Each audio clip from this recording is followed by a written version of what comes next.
Hi, everyone. I want to welcome you to The Squeeze. This is Lucille Fisher and Lori Anling. Today we have Dr. Foley as our guest. I'm just going to tell you a little bit about, The Squeeze and why we started it. Lori and I we've talked for years weekly, and we decided that we wanted to do a live stream show based on issues that were important to most Americans today. And that's where The Squeeze pretty much came out of. We're both social media people, online marketers, and we said this is something we can do to shine light on issues that affect everybody. So today we're talking about healthcare and health insurance, and actually how health insurance affects our healthcare. And we are so delighted to have Dr. William Foley with us. And I'm just going to read a little bit about Dr. Foley. Dr. Foley is an osteopathic family physician, board certified in family medicine, neuromuscular skeletal medicine, and osteopathic manipulative medicine. He is the founder of Boston Osteopathic Health, and he is an adjunct assistant professor at the University of Massachusetts Medical School, Department of Family Medicine, and is a clinical instructor as well of family medicine for Tufts School of Medicine. Now, I could go on and on and on, but that would take up the whole 40 minutes. So I'm glad you did the intro. That was a lot. So, Bill, thanks for being with us. And I'm going to pass it over to Lori. Lori has the first question, and we'll have a discussion about it. Well, first off, did we miss anything, Dr. Foley? Is there anything that you want to interject that we might have missed in that intro? No, I thought that was very thorough. Okay, very good. So we did ask if Dr. Foley could watch our previous show. So our discussion, well, at least my part of our discussion about The Squeeze was with insurance and having some issues with my dermatologist, which is very interesting because I went to see my dermatologist. So I thought I would put the evidence right here on camera that I had to see him, and we had a little chat, and he removed something on my forehead again. But I made sure from my previous discussion was flag my chart. If there's anything wrong with taking this sample to the lab and something's inconclusive, I want to be called. And he agreed that there's no way that the lab can do that on their own. I have to tell my doctor. And so I made sure that he was aware of that. So on that note, our first question is, why is medicine so impersonal and not patient-centered? And before I let you answer that, what I found was with my own questions, I made it more personal. I mean, I made sure I talked to him, I talked to the lab, everybody I walk into that doctor's office now and they're like, oh, there's Lori. I remember her. So yeah, I mean, they don't have time to address all this stuff. And if everybody was Lori, my God, they wouldn't be able to pay their bills. That's true. And to speak to that before I answer your question, Lori, I think the most important thing for all patients to know is that they need to be their own advocate. Without being your own advocate, you can be lost in the shuffle, and it's really a possibility, and not necessarily because the doctors don't care or the nurses don't care, but the system itself has become corporate. Medicine has become big business, and I don't think anyone really argues that. We know that there's big pharma, and they certainly have huge influences on medical schools and on residency programs, and then therefore in the hospitals later when you're practicing. They come to our offices and they're always talking to us. The second big corporation is the insurance companies. And that is big, big bills. These aren't $1 million companies, they're $1 billion companies. And their way to get a better profit margin is to, of course, not pay for things. And so they're always trying to, and again, it's not that there's a group of evil people running insurance companies, but it's a business. And their job is to try to pay as little as possible so they have more profit. But the big one right now, which has been new or getting worse, at least in the 20 years I've been in medicine, is big hospital corporations. When I started, I worked in a small community hospital that had a board that was organized and run by doctors and nurses and other staff in the hospital. And their whole goal was to make healthcare better for the community. They weren't paid. There was no real administrators or professional administrators involved. But slowly, I think you can see, especially in the Boston area, I know it here for a fact, but everywhere, we see corporations that own hospitals, and not one hospital. They own lots and lots of hospitals. And so from a business model, they're being streamlined. And the problem is when you use a business model for healthcare rather than a healthcare model, it becomes less personal. And Right. number, it's not on purpose. Your doctor didn't go to medical school because he wanted to treat his patients as numbers and nameless faces, or he or she. But it does happen. I work for myself because of this. But when I worked for organizations, people would, administrators would come to me monthly or quarterly and say, they talk about my productivity. How many patients are you seeing? Are you seeing enough? We think we can squeeze some more patients in. Well, the more and more patients you squeeze in, which helps the corporation make money and cover their budget, is less and less time I have to call my patient Lori up and say, hey, I'm looking at your results and they don't seem right. So what's cheaper is to pay someone else to give you a call. And so your lab results don't even come to a doctor anymore. They go to somebody else. Yeah. And that person calls you up or doesn't call you up. And everyone gets lost in the shuffle. It's hard. Right.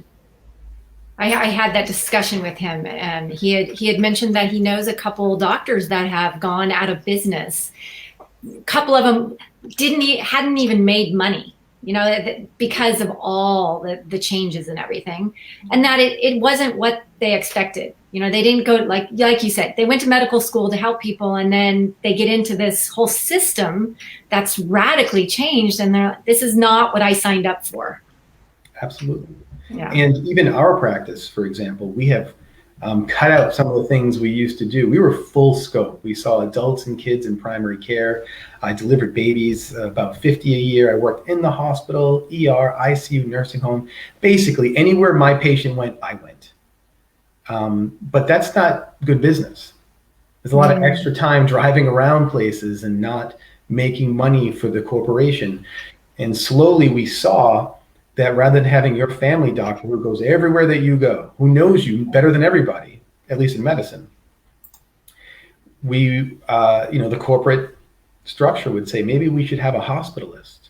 Hospitalists are better. We hear this all the time. Hospitalists are better than your primary care doctor. But when they say better, they don't mean better at medicine. They mean it's better because if you leave one person in the hospital all day, then all those other outpatient doctors can stay in their office making money for those 2-3 hours that they weren't in the office previously. The one hospitalist could cover 20 or so physicians. And so rather than having 20 people in the hospital not making that much money, they only have one person, and the other people are bringing in revenue. And you're saying hospitalist? Hospitalist is a doctor who works just in the hospital. Interesting. Never heard that term before. No, me neither. I was going to ask.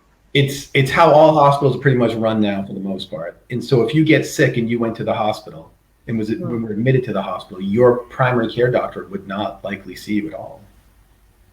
It's a very unlikely situation these days, especially, definitely in big cities, it would never happen. Right. It doesn't, I live in LA. If I go to a hospital, they just inform my primary care. Well, at one time, primary care doctors would come see you and take care of you. What? Oh yeah, That was before my time. I do remember that. I guess that ages me. Well, it's probably before. It really wasn't that long ago. Yeah. How old do you think I am? Well, I do have to say, I mean, I'm going to go along with, when I had my children, whoever I picked as my doctor, that primary care doctor would come and visit. Now I'm wondering, since you're speaking about that, I mean, that was only, my oldest is 16. I wonder if they're still doing that. You know, do they have someone else who meets? That's interesting. Yeah, oftentimes they do now. They'll have someone that's down in the hospital and they don't come individually and see their patients anymore. Oh, that's like the start of this relationship with your primary care. My primary care for my children, 16 years, she is no longer in business. She is not that old. She is our age. And she went out of business because, because of there were so many moving parts that were just not working well. I don't think she was running her business well as a business. Sure. And I think she just said, this is too much. Well, I think that doctors in general, and I do run this practice, so I know what it's like to run the business. Doctors in general always think of their patients before they think of the business. And it's very hard. You have to be very careful. I think I think all of us here that work here, that's always on our mind. Why are we doing this? Are we doing this for business reasons, or are we doing this for patient care reasons? Yeah. And there is a balance that can be made, but I think that you need to have smaller medical groups. I started by myself, and then I have 2 other doctors that work with me. But once you get bigger and bigger and bigger, you really do need a corporate structure. I don't have a business degree, and I have really no idea how to run a business. I run it like I run my own checkbook. If I have money, I have it. If I don't, I don't spend it. And that's just how we do things. But I don't want to knock the hospitals. I don't mean it that way either. I understand why they brought corporate type business minds in, because hospitals were going broke and they were collapsing and closing down, and so there needed to be some help. Just that the pendulum has just swung too far the other way now. Right. It's like assembly line medicine. What's the cheapest way to get the same thing done? And it's not the same thing. It's pretty frustrating. I was going to ask you why, I think you've answered why medicine is so expensive these days. Sure. So along with that, you can respond to that. And, but also, along with that, Dr. Foley, why does it seem like doctors aren't thinking outside of the box anymore? Right. I think that's a great question.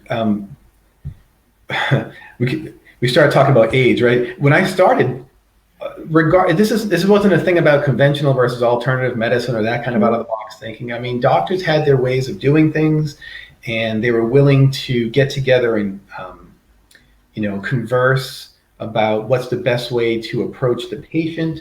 And that still happens in some fields, like in oncology, where there's a tumor board and they do get together. So I don't say it doesn't exist at all, but certainly I can speak as a primary care doctor. We see that less and less, where everyone's getting together and trying to come up with new ideas. One reason is insurance companies deny so much today. It's really hard to keep up with things. If you want an MRI on your patient, I almost always get it denied. Just out of hand, it's just denied. And then I have to call and explain why I want to do it. And for a doctor like myself who orders so few MRIs in a year, it's frustrating to see it that way. And so if you don't work for yourself and you don't have these really personal relationships with your patients, it gets easier, I think, for doctors to say, insurance isn't going to cover that. So I'm not even going to talk about it anymore. Every time I bring up, let's get a CAT scan for this issue, they say no. So I'm not going to do it. And then the whole idea of what happens when lab work comes back and they get a letter saying, here's your lab work, as opposed to the doctor calling you or speaking to you face. Yep. And again, that's this whole corporate way of using an electronic health record to streamline issues. Most doctors do not like electronic health records. We don't have. That makes me crazy. Right. The funny thing, Lucille, is that there are younger doctors than me, believe it or not. Mm-hmm. And as they're coming into the system, when they see my paper chart, they don't even know what it is. So there's an indoctrination into the system, which again is a corporate indoctrination. It's not helping patients. Yeah. When they do a study on how this helps patients, they usually show how it's hurting patients. Mhm. Electronic health records help insurance companies because they can keep an eye on you and see what you're doing, if you're doing what they Yeah. want you to do, if Yeah. Medicare and whatever. But of course, it really does streamline. We're constantly getting advertisements and calls about, how would you like to have an electronic health record, and all this stuff would happen automatically. Right. Your patients can look at their own results. Yeah, I mean, that makes me nuts too, because I don't want to log in. Right. I Right. don't want to, and I find it cumbersome. And if I find it cumbersome, and I'm an online marketer, I mean, I'm comfortable with my computer. I can only imagine how many people don't even bother. Right. Well, I do think we're seeing, younger and younger people, millennials, for example, who are very comfortable and actually like using their computer. Yeah. Where's the interpretation? Right. Who's going to explain it? I mean, physician in Greek means teacher. We're here not just to tell you you're sick. We're here to tell you what this means and what it means for you. Because it doesn't just mean interpreting what the disease state is or not disease state. Sometimes we get these abnormalities that are shown on labs or imaging, but it doesn't mean you're sick. Sometimes we have little weird things. And so I certainly see with the ability to catch things online that I have had people who have read it and then immediately called the Massachusetts General Hospital and asked for the specialists in this field to get looked at. But it really, there's a lot of worry for no reason. Mhm. But I've also seen it the other way, where someone did not get their results and they were upset. This was abnormal and this is something that should have been done, and why didn't it happen? And again, it's not because the doctor's a bad person or the nurse is a bad person or the secretary is a bad person, but it got lost in the shuffle because there's too many people and there's too much reliance on technology. Technology is a wonderful tool. I don't mean that, but I like calling my patients. I don't email stuff to my patient. When I get emails, I often write back and say, I do not converse via email about medical conditions. If you want to know when your appointment is or directions, that's okay. But not medical stuff, because I think the cold nature of electronics doesn't always convey exactly what you need to know. Right. I And I think that's what happened with my issue with the dermatologist. I ended up talking to the doctor. I talked to the owner of the lab, and they spoke to me heart to heart. If you were indigent, we could do this, this, and this. And she's like, but you're not. And I, of course I'm not. And I'm not going to try and work the system, And so when we talked like that, it made me realize exactly what you say, Dr. Foley, is these people are people. And when I spoke with my dermatologist yesterday, I said, you have been awesome through this whole process. I appreciate everything you've done for me because you educated me. And he's like, he felt terrible. He said, it was awful. And I wish that never happened because I'm not happy with how you were treated through that. But I get it. And I wouldn't have gotten it. I wouldn't have understood it if we didn't talk. Sure, absolutely. And I'm sorry. No, the only reason why you did talk, Lori, is you were absolutely persistent. Mm-hmm. How many times did you make those calls? Yeah. Lot. Anyway, sorry. Well, and my patients will tell you, one of the things that we do, but it's the old school way of doing things. We call our patients.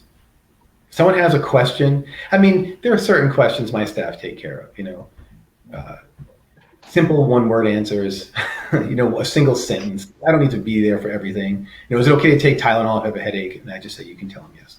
But when we're really talking about medicine, I just had this week. I actually stopped. I kept getting emails from this family. I said, no more. I want a family meeting. I don't want to meet with one person and another person. I want everyone. You have to all show up, and we're all going to talk. And that's how it's going to be. And you know what? We get the most done in that. It took an hour, but in 1 hour, I saved myself probably 50 emails, 35 phone calls, and people who weren't satisfied in the end. This is how it needs to be done. We're all on the same page. But as I said, I have a lot of empathy for primary care doctors who work in a corporate way. It's really hard to be a single doctor or a group of 1, 2, or 3 people. There's no way to negotiate with insurance companies. People don't always know this, but your physician has to negotiate with the insurance company for the reimbursement they're going to get. If in my area here, for example, say I'm near Newton Wellesley Hospital, which would be Tenet, which is the big group that owns Mass General Hospital and many hospitals in the area. Well, they're the ones who negotiate with the insurance companies. So if you're a doctor who just wants to take care of people, you don't want to have to deal with insurance companies and business and accounting and bookkeeping and the things that we don't really want to do. It makes sense for doctors to say, I'm going to go work for the hospital corporation, and all I have to do is see patients. The hospital takes care of the insurance. The hospital takes care of getting you staff. You don't have to hire and fire people. That's a tough thing to do if that's not, part of your makeup. Or even just recruit people, lawyers, all these kind of things that you need to run a practice. To get privileges in the hospital. I have to do it every year for the hospitals I belong to, and it's a pain in the neck. I usually take a whole day, 8 hours, fill out all the paperwork and the checks and all this kind of stuff. But if I worked for my local hospital, they would take care of that for me. It'd be no problem. Health insurance, disability insurance, right? So I get why people do this, and so I'm not knocking the doctors, but it is at a price. Do you think that it's possible that we could reach, I love your heart-centered way of thinking, and I think that a lot of the doctors that I deal with, I have happened to select, maybe subconsciously have selected these doctors. My dermatologist told me, I will call you next week for the results of this. Not, we will email you. And when I see my gynecologist, he has me put all my clothes back on and meet me in my office, person to person, clothed. There's no this, hierarchy. It's okay. This is what I see. And he does that purposely. But this man is almost 70 years old, probably. So he's old school. So is there a possibility we can somehow, how do we fix this problem and satisfy all the balls in the air, I guess? It's hard. It's a hard question. And to be honest, Lori, I wish I had all the answers because I would be happy to tell you. Yeah. But there are a couple of things that I think need to happen, which, by the way, I don't think will happen. And I can give you reasons why. I think that medicine is best done in small. I think that if your doctors own their own practices, they would be more apt to think of their patients. I don't want to say that they don't think of them as their patients and that they care for them, but it's really like the whole thing is theirs. Can you imagine being a marketing person for a giant corporation versus marketing the way you do just for you? You have a different relationship with people no matter what you do. When my patients are sick, if I'm on vacation and my patients get sick, I hear about it. There's not an on-call doctor that takes care of it, or we switch off back and forth. And I think that's hard for people. So I think shrinking up offices so they're private practice again. But I know that Medicare is really working against that. They're pushing for that not to happen because in order to oversee medical practices and audit what they're paying doctors and stuff like that, it's much easier if they have an electronic health system that bills. And if you have 50,000 doctors under it, it's still a push of a button versus if you have 2 doctors, it's the same amount of time. So they can audit a big corporation very quickly, then have a one-to-one conversation with a big group rather than individual doctors separately. I think the second thing that we need I think we need tort reform. I never talk politics, but we need tort reform. And the Affordable Care Act originally, President Obama was talking about having tort reform and transparency. What is tort reform? So tort reform means we need to change the law so you can't sue doctors for something that's not their fault. Like Absolutely. So there are bad outcomes in medicine. If you're sick, there's a high likelihood there might be a bad outcome. You should be able to sue for that. And I get why people get upset. I would get upset too. But as a person who used to deliver babies, there's a certain percentage of deliveries that do not turn out well. I've always been fortunate; it never happened to me. But if I kept going, I'm sure it would have happened eventually. So you shouldn't be able to sue for that, and you shouldn't be able to sue for, really honest to goodness human mistakes that anybody could make. I don't mean gross neglect and Right. in abuse and horrible things like that, but we have to understand there's an inherent risk in getting the medical care that we get. That tort reform would lower prices significantly if we weren't paying all this malpractice and so forth. And then doctors might feel more comfortable having their own practice. One of my biggest fees is insurance. Right. Mhm. For yourself, malpractice insurance. Malpractice insurance, absolutely. And the second thing is transparency. Now, my brother used to own an auto body shop, and if you were in a car accident, you could call him and say, this is what's happened, and he could call the insurance company and say, it's going to cover this much. But with healthcare, it doesn't work that way.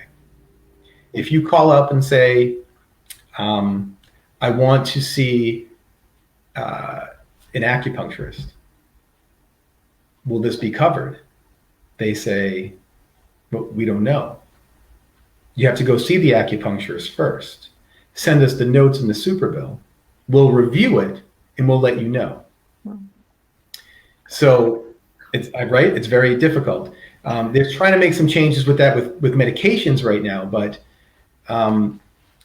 if you have a special cream that your dermatologist recommends, your pharmacy won't tell you what it's going to cost you until you go there with your prescription. Yeah. Yeah. There's no transparency in the insurance. It's not CVS. CVS is, or whatever pharmacy uses, really happy to tell you how much it's going to cost. They can tell you what it's going to cost if you don't have insurance. What they can't say is what's going to happen until they run it through. Now, medication's easy because you can just not take it, but a visit. Well, no, sometimes you have to take it. Yeah. Like my father-in-law needs colchicine. Yep, colchicine. He has, is it gout? It's Gout. okay, yes. It is so expensive. It's ridiculous. It's like $70, and he's got good insurance, Right. but it's like $70 a month. That's crazy. Colchicine, and he's 92 years old. Right. So And- I have another question though for you. Please, But yes. but I do want to get to that. I think we do want to get to medicines and how expensive. But does it, or can a doctor, or is it better for a doctor to opt not to take insurance in this difficult? Yeah, not necessarily. There are certainly, And how does that go? yeah. So there are doctors that are having a hard time making ends meet with insurance, and so they're dropping insurances, meaning they're not in network to your insurance. And that is certainly a viable route to go. I don't advocate it either way because everyone's living in different situations. I'm here in Massachusetts. I have a friend in St. Louis, Missouri. That's a totally different world. LA, I have friends in LA that practice. That's a different world. It really depends where you are and how you feel you can help your patients best. My wife and I worked in community health centers for half of our career so far. So we were working with the poorest of the poor, indigent people who not only don't have private insurance, but oftentimes they didn't even have a state insurance like Medicare or Medicaid. So in that situation, obviously you would need to take Medicare and Medicaid, or you wouldn't be able to help your population of people. I do think that it's interesting that I think Americans in general are starting to understand more that they need to pay for good health care. Because your insurance should not be called health insurance, it should be called medical insurance. Medical insurance is very important. It was created, it was a social reform. There are people in the Great Depression that were dying on the stairs of hospitals because they couldn't afford simple procedures that would have saved their lives, like an appendectomy. And I think that insurance is important for that. I think that we should have insurance for expensive procedures, MRIs, gallbladder removals, expensive medications like chemotherapy. No one could afford those kind of things. No. And then also this next statement I'm going to make does not have to do with people below the poverty line or people who cannot afford really anything. That's not what I mean. We should have government help for that. But the rest of us who, work, make a living, I think that doctor's appointments would be a lot cheaper if they just paid cash for them. That's why I think urgent care centers that don't take insurance are being used more often, because you don't want to wait in line. You want to be seen. My throat hurts. My son just had strep throat. I think I have strep throat. You can go in for something like $50 or $60, get checked, maybe $5 more for a swab of your throat, and get your prescription and go home. I think it's a reasonable way to do medicine. Again, if you're not, significantly impoverished. But that same visit with insurance probably would have cost $170. And even though the strep throat swab probably only cost a couple of nickels, it would be charged $80 to go to a lab, at least in this area. And I'm saying this area. I know what the prices are here. I don't know where they are. Even in Western, right. I don't know what they are. Yeah. But so now you're looking at $250 thereabouts. And if you have a deductible that's very high, like I do, I'm going to pay $250 for that visit, where I think I would rather just negotiate a monetary amount and pay it outright. Mm-hmm. And I tell that to my patients. So I tell my patients to be their own advocates. I'm talking to them all the time. I said, I think you need an X-ray. And I bet you can go to the urgent care center down the street, tell them you're going to pay cash and pay as little as $75, or have your insurance cover it and have it go to your deductible and owe $200 plus a rebate. Wow, that's unbelievable, huh? Right.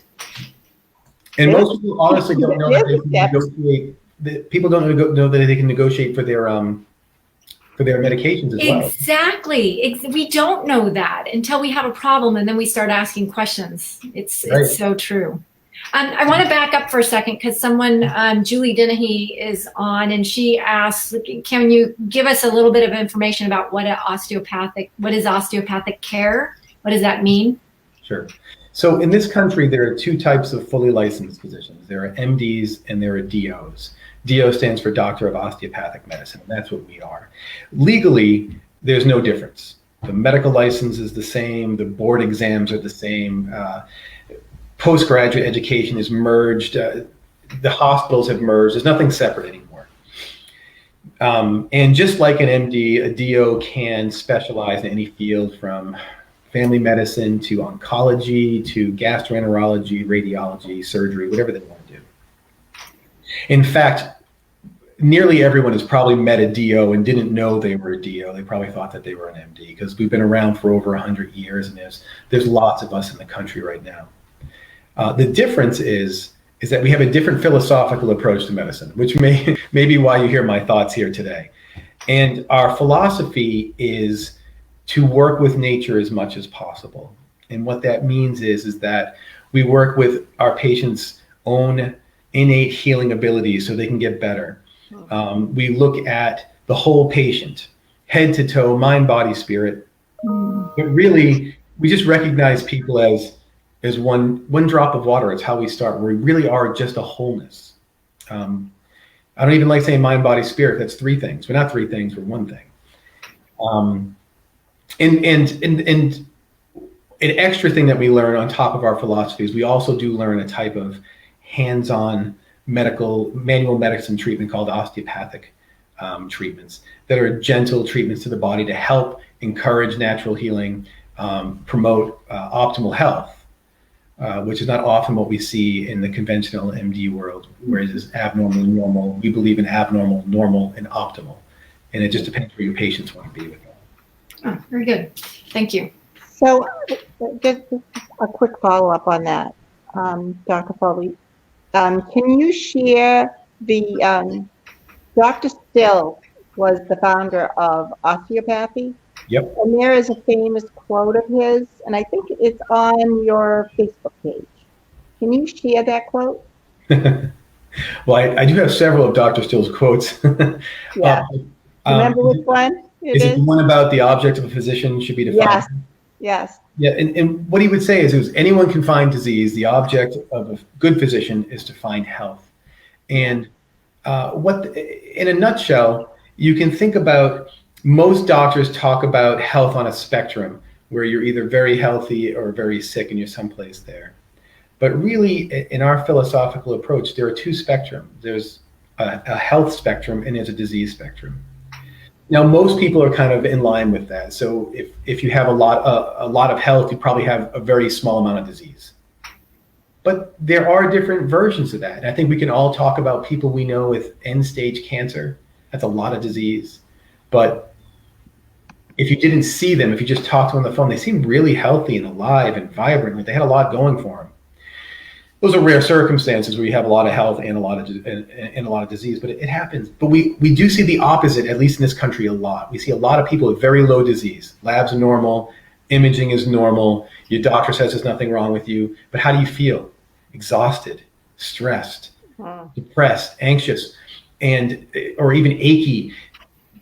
That's low disease, but low health.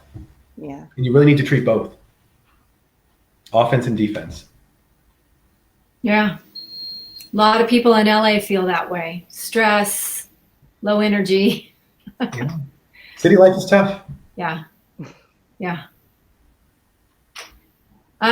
So should we move on to another question? Yeah. All right. Let's see. What do I have here? Why do doctors only offer drugs and surgery for problems? Why is that the go-to? Like quickly, boom. Oh, let's give you this drug for that. Well, it does tie into corporate medicine again. Mm-hmm. If you only have, usually people are booked for 15 minutes. However, oftentimes patients are double booked in the real world. So that means 7.5 minutes. And the doctor has to use their electronic health records. They have to type stuff into a computer while they're doing this. And if they don't type it, they have a scribe, which means more money. And it's really a ridiculous way of doing things. We keep making things harder and harder rather than just getting rid of the stuff that doesn't work. So if you have very little time to see somebody, it's very easy to write a prescription. It actually takes a lot of time to talk to somebody, especially if they have questions. Or if you want to talk to somebody about how to help their diabetes with diet and exercise, and not just prescriptions, or high blood pressure, or stress, depression, anxiety, all these things that we can try to help our patients with, and doctors like to talk about. But in 7 minutes, after listening to the problems and examining the patient, it takes about 30 seconds to write a prescription. And they're really being trained that way. Doctors are being trained that way. We have big pharma who's donating to the schools, donating to the residencies in different ways, certainly lobbying at the political level. And it really is easy. Electronic health records make it easy to push a button and get a prescription. Insurance companies are not going to pay you for 30 minutes of discussing how to live a healthier lifestyle, how to eat better, what supplements might be better, what herbs might help. Insurances don't cover that either, and patients often don't like that. They want something that's covered by their insurance company. And I always tell people that, if you see a chiropractor and he cracks your back, you shouldn't be upset. That's what they're going to do. If you see an acupuncturist and they put needles in you, you shouldn't be upset. Medical doctors are being trained to identify symptoms and disease and prescribe a medication for it. Or is there a surgery they can perform for it? That's what they're being trained to do. They should be called prescriptionists. We should change our name. But just so you know, and I mean this, so I don't think anyone would disagree, that's what they're there for. They're there to figure out what prescription to give you or not give you, anything, but generally to give you a prescription. And if you see a surgeon, they're really there to tell you if you need surgery or don't need surgery. So do you think that if we could go to a doctor and say, okay, let's just pick diabetes since you brought that up, and you say, well, you could take this medicine, or you could schedule another appointment for a more natural way of going about it? Can we do that? I mean, I don't see how that could happen in our current system. Mm. If you are in with insurance, right? So you're in network for insurance, they're not going to be able to bill for it. And they can't then bill you a cash fee because they're in network. They can I see what you're saying. Insurance covers. So frustrating. Also, to go further with that, to be fair, Lori, they are not being trained in it either. So I don't think you really should get much advice on nutrition from your average doctor. They're not trained in it. Yeah. My experience has been they then send you to a dietitian Sure. or whatever. So it's good for Another a corporate business model. Yeah. Is refer to other Specialists. All the time. Often lesser paid, right? Because that makes it better for business if you have to pay less. Better for the insurance company, right? We're not paying for it. And it's better for the hospital that you're working for, because if a doctor can get paid $150 or $200 for a visit and the dietitian can only get paid $50, that's okay, because you can pay the dietitian less than you pay your doctor. I don't mean to be a downer. It's not all about money, but it's there. But then there are options. There are definitely options. Well, yeah, and the only way we're going to get somewhere is we've got to start talking about this. Right. I mean, if we find out that, just a small group of us want something different, I think we're a lot bigger than that, but we're not talking about it. That's Right. one of the reasons why we started the Squeeze, is to start those difficult conversations. And I think one of the main conversations, Lori, that your viewers should have, because we see this in the office. We see three main types of people. People who want a different approach to medicine and don't want to necessarily go the conventional route of all medications. And I'm not anti-medication. People need medications sometimes. But is there other ways of doing this? And we give them advice on how to do it. We show them the work they have to do, because there is homework involved. You just don't get better naturally without changing whatever you're doing to make you sick. And that's one type of person. There's a type of person who doesn't want that. It's the type of person who really just wants to walk into a doctor's office and get a prescription. It's easier, more simple, and there's no other problems with it. exactly. Not only that doctors want the simplicity, but the patient I just want this to be over, and I don't care how. Right. And then there's the third type, which I think is the vast majority of people. And that's what we need to talk about, which is there are people who want the natural approach. They don't want to take medications. They don't want to be treated like a number. But when you tell them what they have to do, they don't want to do it. And so I think we need to be, and that's what I'm always, when I talk with my patients when they come in, so you need to be honest with yourself. I will work 110% to get you better. But this is not a passive model. It's active and passive. I'm going to do a lot of stuff for you, but you have to do your homework. I'm going to give you things to do, and I think it's hard for a lot of people. And I feel for them. I'm not. I don't dump everything that I know on people the first time I meet them. These are all the 2,000 things you need to do for optimal health. But you do have to have a certain amount of willingness to change your mindset. Yeah. Change your habits, and and go against the grain. Right. I'm sure anyone that's been in my practice can say that Thanksgiving may have been tough for them. All those great comfort foods. Yeah. I always say once a year is fine, but it's a big deal if you come in and say, "I'd like to have a lot of salad."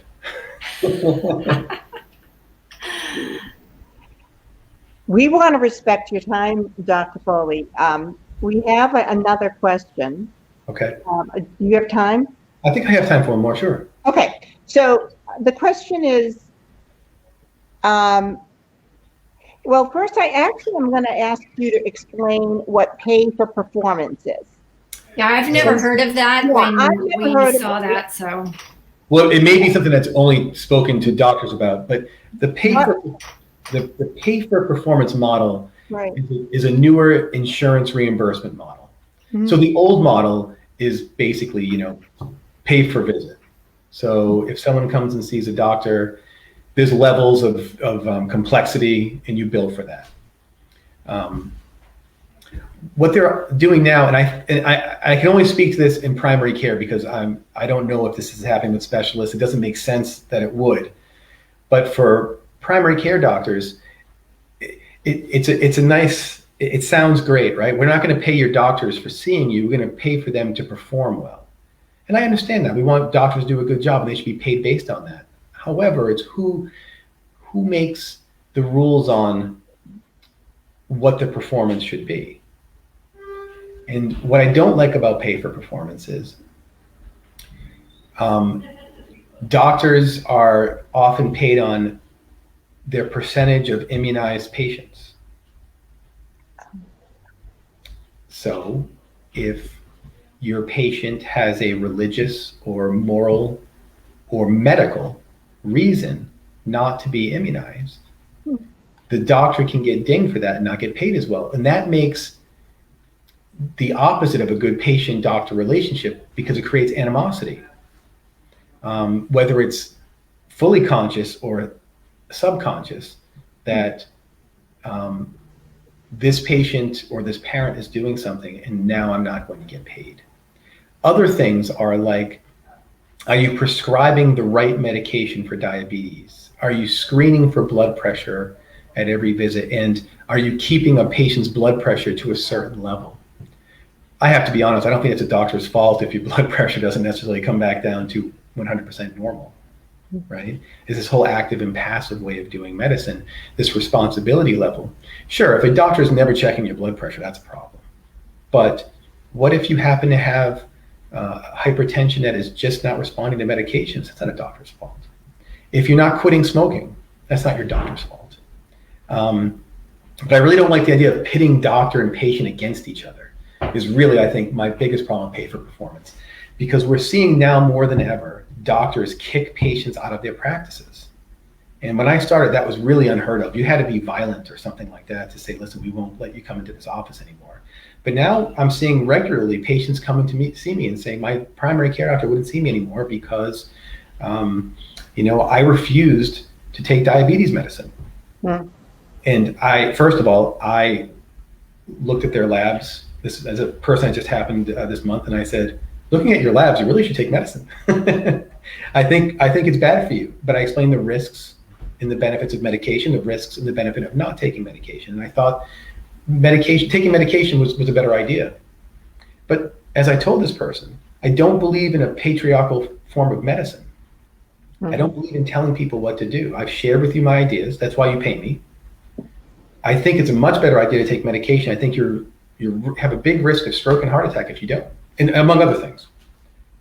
And they chose not to. That's their right. And I don't think a doctor shouldn't get paid. So first of all, I spent 45 minutes talking with this person. And if under their insurance company, I would fail pay for performance.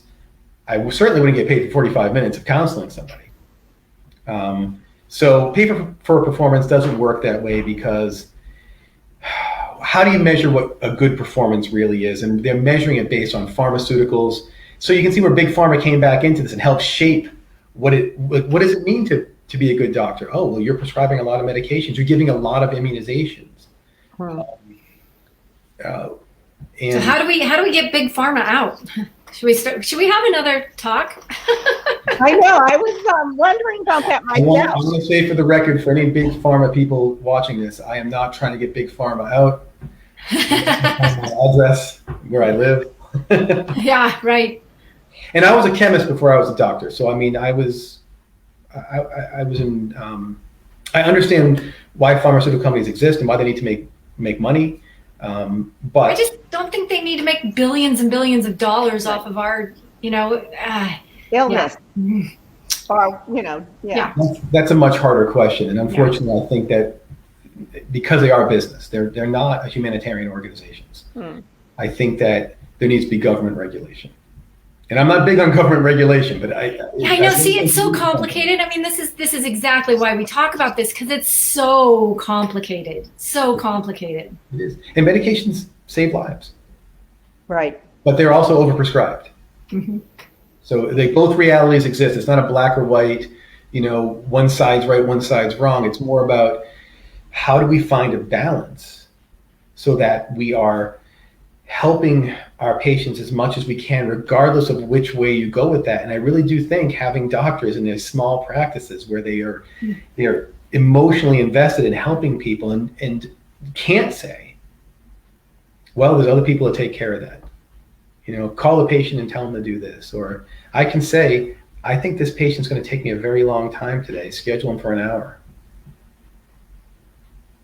What's interesting is when you say that, bring them back to small, it makes me think like, I see what you mean, because my ideas of how to be for my healthcare is going to be different than even Lucille when we have a lot in common and someone else, and my husband, for instance. And if we each were the overseeing of this medical health was by someone who really identifies with how I feel, like you said, I believe in medication too. And I keep saying, big pharma out. I mean, I get why big pharma is there, but I think it's overreaching. And I want to be able to make my own decisions. So I think if we could have that connection with each of these offices, we'd all be taken care of the way we want to be taken care of. Right. I think if we all, if we just say, what's the right thing to do? I think most of us know the answer to these things. It's easy to make it complicated by talking about how people deserve, and they do deserve, to make money, and regulation for these pharmaceutical companies is huge and they have to pay a lot of bills to get there. But I don't think that big pharma should have commercials on TV, for example. Yeah. I saw a commercial just the other day that said it was heartbreaking because it said, go to this website for strategies on how to discuss this topic with your doctor. You don't need strategies to talk to me about your problems. You just need to talk to me about your problems. And whether or not I agree with starting this brand new medication, it doesn't have a lot of history behind it. And it doesn't mean I'm going to prescribe it either. I think that if we just allowed doctors to do what they thought was best, we kept big pharma out of medical schools. We kept big pharma out of hospitals. Let them we read medical research. We don't need to be treated as children as if we wouldn't understand what to do unless big pharma came in and educated us. We can figure it out. At the same time, the insurance companies are going to have to pay big pharma because some of these medications are very expensive to create. Right. But that's why we pay for medical insurance. Right. And so I think that it's probably the same thing with politics. And like I said, I'm not very political, but you need to get big business interest groups outside of medicine, get them out of medicine, let them provide, let them do their job. If big pharma thinks they're not making enough money, then insurance companies to pay more, which means the government needs to pay more. That's Medicare and Medicaid and all that as well. And but I think the real way it will happen, that's the way I think it should happen. The real way it's going to happen is grassroots, which is what you're doing here. Grassroots way of people coming together saying, I don't want this. That's why people have found us. I don't want this. I'm willing to pay to see you. I'm willing because I know you're going to help us. You're going to do what you think is best. And more and more people are going to be moving in that direction. Right. Paying to get their medical advice, because it's not that expensive to get medical advice. It might seem it because people aren't used to paying for medicine. Although I think in the past 10 years, people are getting very used to paying for medicine because insurance isn't covering things. But once people start getting used to paying for things, you start to realize, you either pay now or you pay later. Right. I mean, that's such a good point because we don't know how much it costs, right? You say, oh, well, if you do that lab test, it just costs a few nickels. Right. How would I know that until we start talking about it? Right. Yeah. Right. And there are some things, don't get me wrong, there's some labs that are very expensive. Yes. But it's if I can interject, I also think that it's so important to support people's health. Yeah. Instead of, and I think when they have a relationship with a doctor like you, Dr. Foley, you're really encouraging health. Yes. And it's what we that's a big part of this. I mean, right. we have to focus on keeping people healthy. Right. Yeah. Well, you have to be your own advocate. Really sick. You mentioned that. have to be your own advocate, but also, and I really am, because I'm not an MD, I have a different way of looking at medicine, although I have the same rights and privileges. You have to understand that your MD not only is, in their mind, not being paid to teach you about health. Maybe prevention, which you're very good at, prevent colonoscopies, mammograms, even fire alarms and seat belts. I mean, these things that are always, so that's prevention, but really on how to be healthy, to get before, detecting things early. How do you take care of yourself? You need to work with people who are trained in that. And that's basically what I'm telling my patients, the ones who if they leave my practice because they move or something like that, you might not be able to find somebody like me. So you need a primary care doctor, and you should use them for referrals and for general healthcare maintenance and for prescriptions when you need them. Mm. But if you want to know about health, you need to go work with somebody that works with health. Right. And that's a harder thing to say because it's not easy. If you said, I want acupuncture, I could say, see an acupuncturist. But how do you take care of your health? I try to individualize that for my patients. So if they move, I find them people where they're living, where they're moving to help take care of that. Mm. And hopefully it's a bigger metropolitan area like LA. I have a lot of contacts in LA for. I want your contacts. I wish I was in Boston. Yeah. Yeah. Well, we may have to continue this conversation. I know, Dr. Toffoli, you got to get back to your patients. I want to let everyone know, if I can find this, that they can follow you on Facebook. And that I put up your website. It's Boston Osteopathic Health. And perhaps we will have to talk about having you on again and continue the conversation here, because I think there's so much and there's so many layers to the issue. Well, wait for your reviews first, see what other people say. Well, and the other thing, just like Dr. Foley said, he said he's not very political. I'm not very political. I think of all three of us, Lucille is more political. But that's not why we're doing this. We're doing this because we feel that there's so much to be said. We really want to encourage people to vote, because when you know this information, we have Dr. Foley on because he's bringing to light some information that everybody needs to know. And as you start investigating who you want to be president, you're going to start being attracted to the people who have the same values and ideas that you want. So vote, vote, vote. If you're not signed up to vote, sign up to vote. This is our goal for doing this. Right. So we thank everyone who watched us live today. We appreciate everyone who is going to watch the replay. And if you have any questions, please, when you're watching the replay, just put them in the comments, and we'll hopefully be able to get an answer for you. Yes. So anyway, thank you so much, Dr. Foley. We really appreciate your time. Thank you so much. And we will see all of you in 2 weeks. I think that's going to be our last live broadcast for the year. So have a great day. Bye. Bye-bye.